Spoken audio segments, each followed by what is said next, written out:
बात करेंगे। भाई कौन रोका है तुमको घुसपैठिया को बाहर भगाने से? 11 साल से आप कर क्या रहे थे प्रधानमंत्री रहते हुए? आपका बिहार में 20 साल से सरकार है, क्या कर रहा था? और जरा हमको भी बताओ कौन है घुसपैठिया, जरा कोई तो अब तक चिन्हित तो किया गया होगा ना, जरा बताएं। केवल चुनाव में भाषण देने से नहीं, अभी झारखंड में चुनाव था तो वहाँ घुसपैठिया था, अब घुसपैठिया नहीं है। अब वहाँ जाकर के घुसपैठिया के बारे में बोल रहे हैं।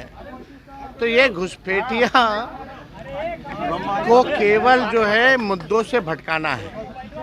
असल मुद्दा पढ़ाई, दवाई, कमाई, सिंचाई, कार्रवाई और सरकार वाली सरकार चाहिए लोगों को, ये असल मुद्दा है।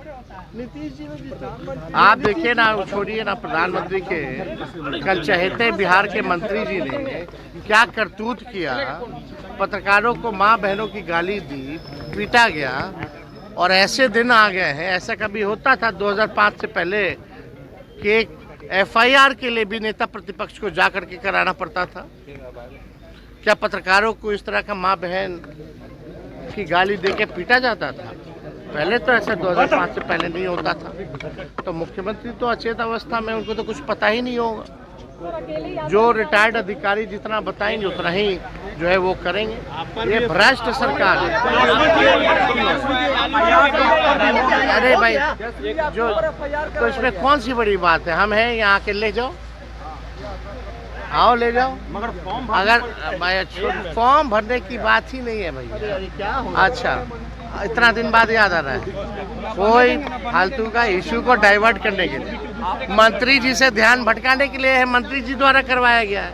ये लोग FIR से हम लोगों को डराने वाले हैं। एक आप पत्रकारों के लिए जो लड़ रहा है उस पर भी FIR हो रहा है। वाह रे वाह भाई, पत्रकार तो माँ बहन की गाली खा ही रहा है, उसके लिए जो लड़ रहा है उस पर भी FIR हो रहा है। तो आप समझ जाइए, ये तानाशाही और जंगल राज नहीं है तो और क्या है।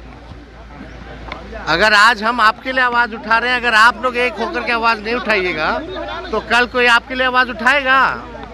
जब आप अपने लिए ही नहीं लड़िएगा, अपने कौम के लिए नहीं लड़िएगा, तो आप समझ जाइए। अरे भाई, हम तो यार हो ना हो, अब वही थाना में FIR हुआ है और कौन कराया है सब जान रहा है, केवल ध्यान को भटकाने के लिए।